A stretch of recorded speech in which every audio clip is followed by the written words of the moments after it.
All right, hi guys. Tonight we're going to talk about the real number system, and should be Unit 2-4 on your notes sheet.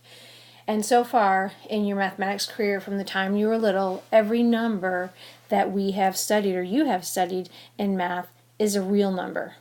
Are there numbers that are not real? Yes. Are we going to worry about those? No. So we're going to take a look at the real number system today. So let's go ahead and get started. Okay, so you should have this chart in front of you. And we're going to take a look at the top part of the chart first. You can see that the chart is broken up into two sections. There's this section right here on the left that has two triangles and an oval, and then there's this big section over here. There's two types of real numbers.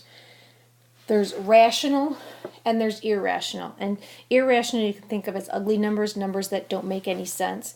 So two types of real numbers, or two types, of real. We categorize them into two types. The first type are rational numbers,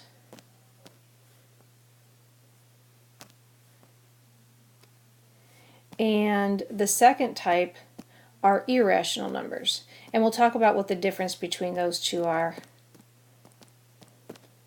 in a second. But the rational side we can split up into subsets of numbers, and rational numbers can be written as a fraction, and we'll define that down here. So when you started counting, you counted with the natural numbers. I'm going to make this a little bigger so we can see it. So when you were counting your Matchbox cars or your Polly Pockets or your Cheerios, you naturally started counting.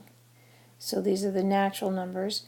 You naturally start counting at 1. Then you go to 2, 3, 4, 5, 6, and we can keep on going on infinitely in the opposite direction, or past 6.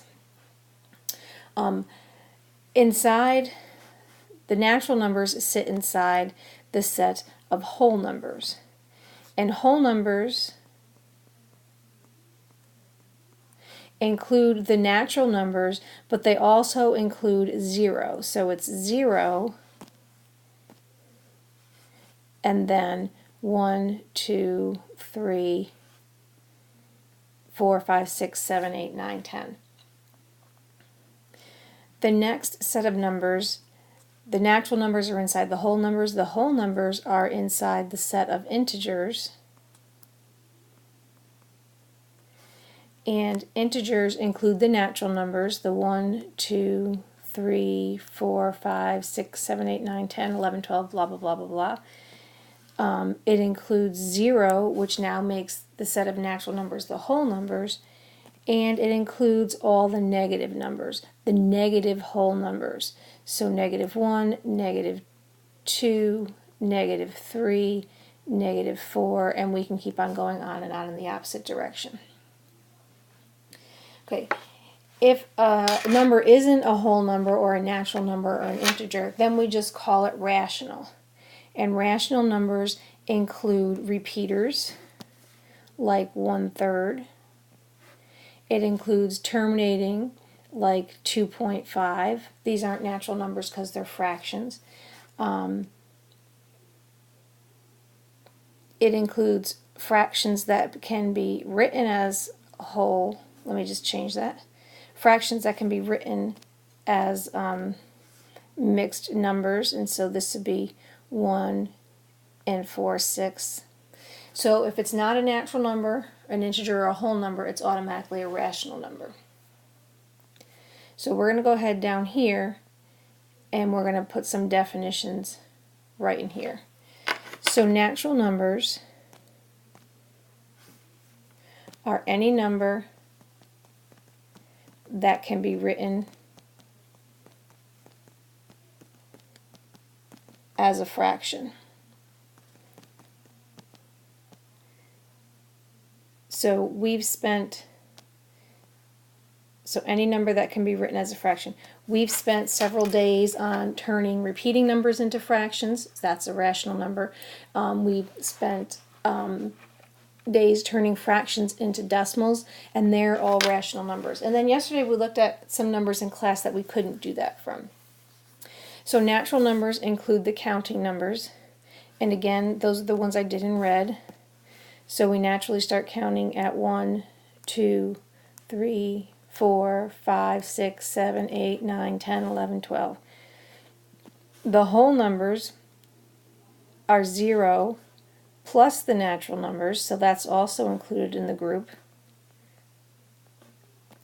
So it's 0, 1, 2, 3, 4, 5, 6, 7, 8, 9, 10. The integers are all the negative whole numbers, so -4, -3, -2, -1. It includes 0, which is a whole number, and then it includes all the natural numbers, 1, 2, 3, 4, 5, 6, 7, 8, 9, 10. So what happens if the number is not a rational number? Then it goes over on this column over here under irrational. So irrational numbers cannot be written as fractions. So examples of irrational numbers would be pi, that is the most famous irrational number, the square root of 32, so the square root of non-perfect squares, and then decimal numbers that continue on with no pattern at all. So it's not a repeater. So if it's a repeater, we can write it as a fraction, and it goes over in the rational number column. So let's take a look at the definition of irrational numbers. So again, an irrational number is a number that cannot be written as a fraction.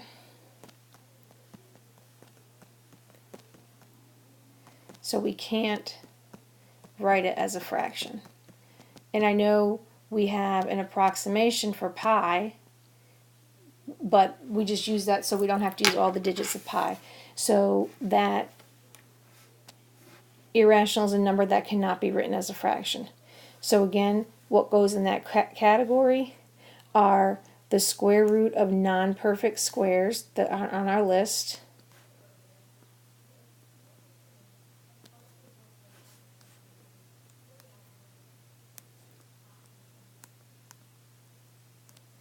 pi is on that list, and then numbers that, so non-repeating, non-terminating, which means they don't stop, decimals.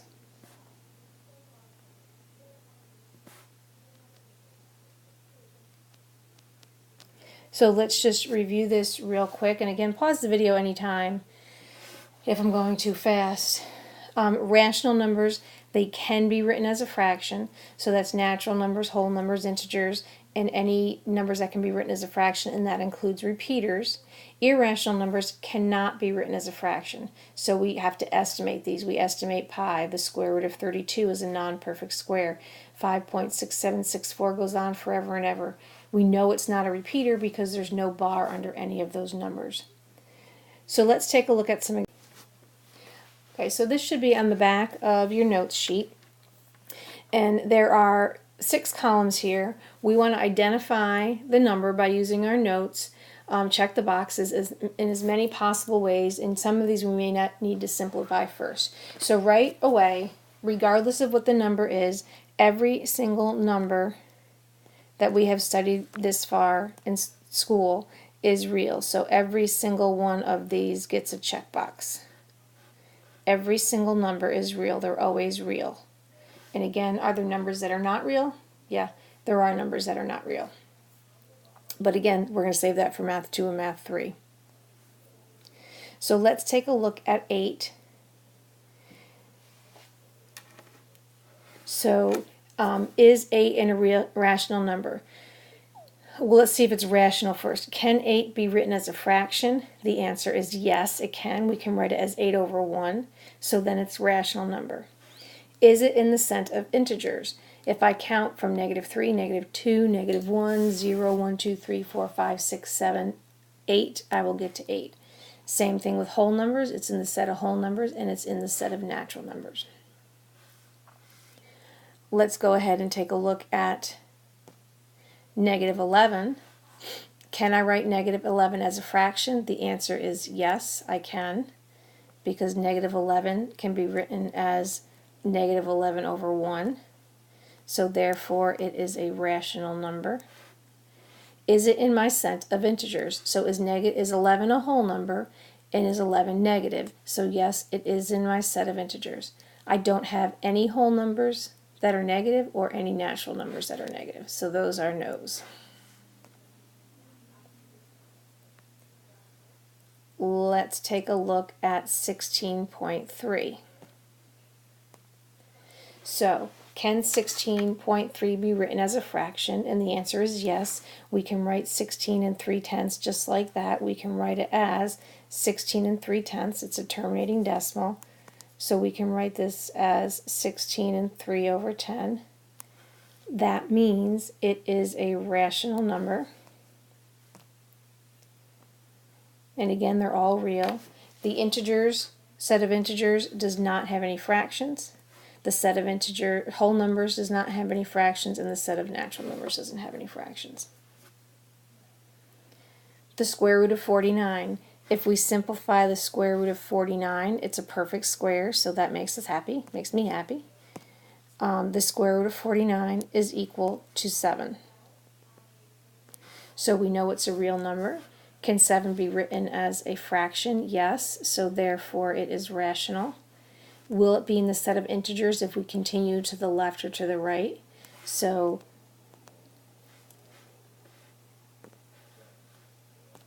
seven, if we continue counting here, 7 will be 3, 4, 5, 6, 7. So that is correct.